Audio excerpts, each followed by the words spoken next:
Captain John Raguso here, and here we are at the Fort Lauderdale International Boat Show. And what do we have here, Christian? We have the 345, Freedom 345. The Freedom 345.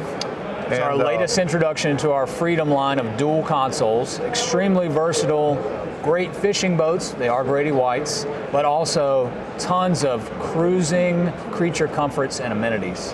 And as you would expect, we combine all this with all of Yamaha's control features. Sure. So we have standard joystick, all the set point features, the autopilot controls that just make running this boat a true joy. And the thought was, can we take some of those big boat features, those flagship features, those design elements, those materials, and bring them down to a smaller platform where if you do want a boat that costs a little bit less money, a boat that's a little bit easier to handle, a little bit easier to maintain, but still have all those really nice appointments, those features and those amenities, can we get that in this 33-foot hull? And as we walk down the boat, I'll show you a bunch of examples of that. And that's the general feeling that I have when I came on the boat for the first time was that, are we sure this is like a 33-foot hull? Because it looks like a 35 or a 36.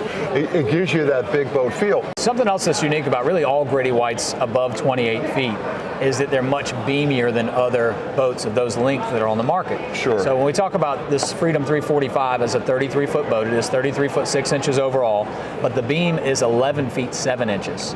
So that's a good foot, almost a foot and a half wider than pretty much any other boat of this layout in the market. So when you feel that extra beam, you've got it in the cockpit, at the helm, the interiors, and all the way up here in the bow where we are. So it just makes a huge difference. And the same is true when you're running the boat. That extra beam gives you the extra stability, the weight, the extra comfort, right? And so it really runs, it feels like you're driving a much larger boat. This is a great layout. Christian, why don't you take us to the helm and to the aft end of the boat? Let's see what you can do. We'll work our way back. Obviously up here in the bow, this is a huge advantage of a dual console kind of bow rider layout. All this extra cushion seating up here, all the storage, we're both sitting on top of insulated and overboard draining boxes.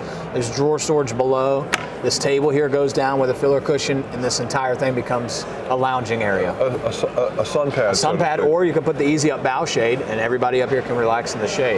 Christian, why don't we head to the helm? Sounds great. And see what this girl has to offer. So one of the first things I'm seeing here, besides these humongous Garmin 19-inch displays, is the fact that two big guys like us can sit side by side. This is your display, this is my display. We don't even have to share. This was another takeaway from our big Freedom 415, the independent captain and companion chairs. And then as far as the helm itself, all the latest styling, you can see we've blacked it out. We have the carbon fiber panel with the low profile stainless push button switches. As a Coast Guard captain, you know, where safety and being in control is paramount when you're taking your boat out on the water. One of the things that I've noticed, besides the really large, super jumbo-sized windshield that we have that's built into this aluminum frame, is the fact that when I lean back, the compass is perfectly aligned with my vision as I'm looking out into the water in front of me. A quick glance at the compass tells me exactly what I need to know. And once again, I can shift my eye very quickly at either one of these displays for radar, sonar, or chart plotting information.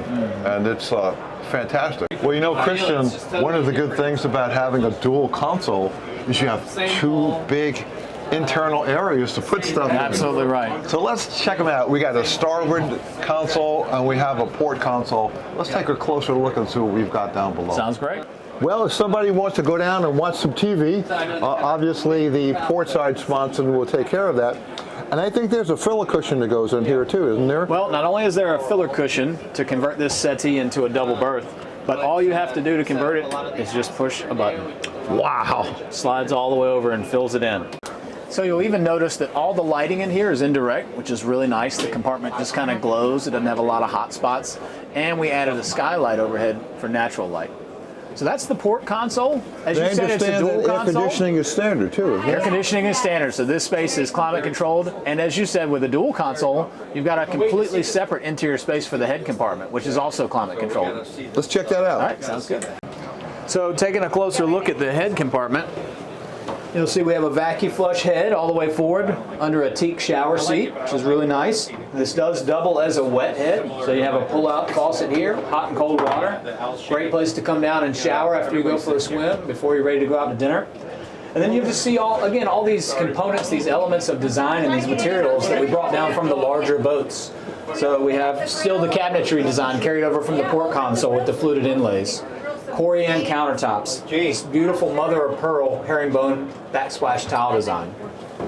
So Christian, before we get to the cockpit, I would be remiss if I didn't comment on this wonderfully comfortable and convenient L-shaped lounge. Tell us a little bit about this. Yeah, so a beautiful place here at the helm, obviously on the port side, but this wraparound companion seat has a high-low table on an electric pedestal base, so you can lower that down with another filler cushion here. You've converted this into a double forward-facing lounge, or just a nice area to lay down and relax. You're still inside this windshield, so you've got all the protection from the elements under the shade of this gorgeous hardtop, and you even have helm air conditioning blowing on you. That's pretty cool. And I also, as we go back towards the cockpit, I look up and I see some rod holders up here. That's great. We have 4 rod holders, because obviously this can be a fishing boat. It's a Grady-White. It's a great fishing boat. You could catch, clean, and cook all at the same time. And we put this blue indirect light up here, so if you've got those really top-notch rods and reels and you want to put those in here even during your kind of dinner cruise, cocktail, happy show them hour. off. Oh yeah, I got the bling bling right there. Look at the bling bling. Check it out. Check it out. So Christian, as we jump down into the cockpit, there's a lot of interesting stuff that's going on here. The first thing I noticed is you could probably put 8 people back here and they wouldn't bump into each other, which is always a good thing. No, there's plenty of room, that's for sure. And that's a function of the super wide beam that this boat has. But yet, you know, when I look where the hardtop ends and I come all the way to the transom bulkhead, there's plenty of room to work rods, casts, do whatever, work a fish. So, and you can't beat the convenience of having doors on either side, port or starboard, so whichever way the fish decides it wants to come up.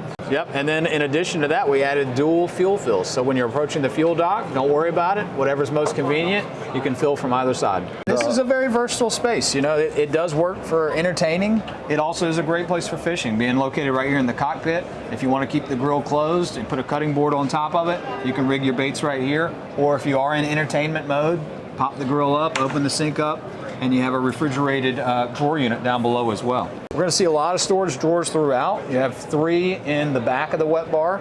You also have another one on the side that's built for a trash can. And then when we jump to the other side and look at the lounge seating, you'll see some more drawer storage over there as well. So Christian, it looks like we have a stationary lounge and one that actually electrically activates in and out. Tell me a little bit more about that. You're absolutely right. So everyone loves lounge seats, especially when they're aft facing. So outboard, we do have a dedicated lounge aft facing. Inboard, the seat does extend out to create a second aft facing lounge. But when you want that extra cockpit square footage for fishing, you just retract it up to where you see it here. And that's a great place to sit and hop up when something bites. That's great. What do we have under here?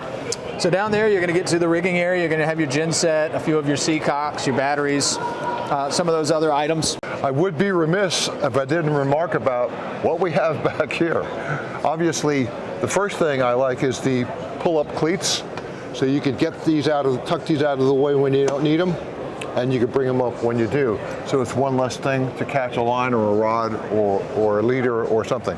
Now over here, on the starboard side, we've got a fish box that's insulated.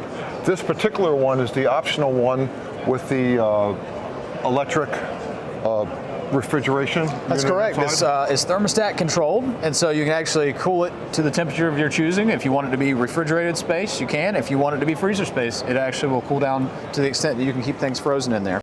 Total in the boat, we've got over 600 quarts of insulated and directly overboard draining cold storage. I like the lights in there as well. That's pretty cool. So you can see what you're doing even in the dark.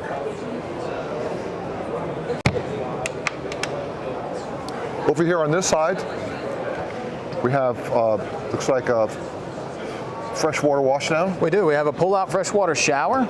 And the beauty of this boat, since it has a water heater as a standard feature, is we have a hot-cold mixer.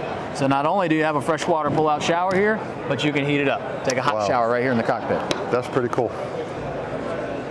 All right, Christian, besides a huge cockpit, fish box, live well, triple Yamaha F350s. Hey, how you doing? We've got a pretty neat boat here.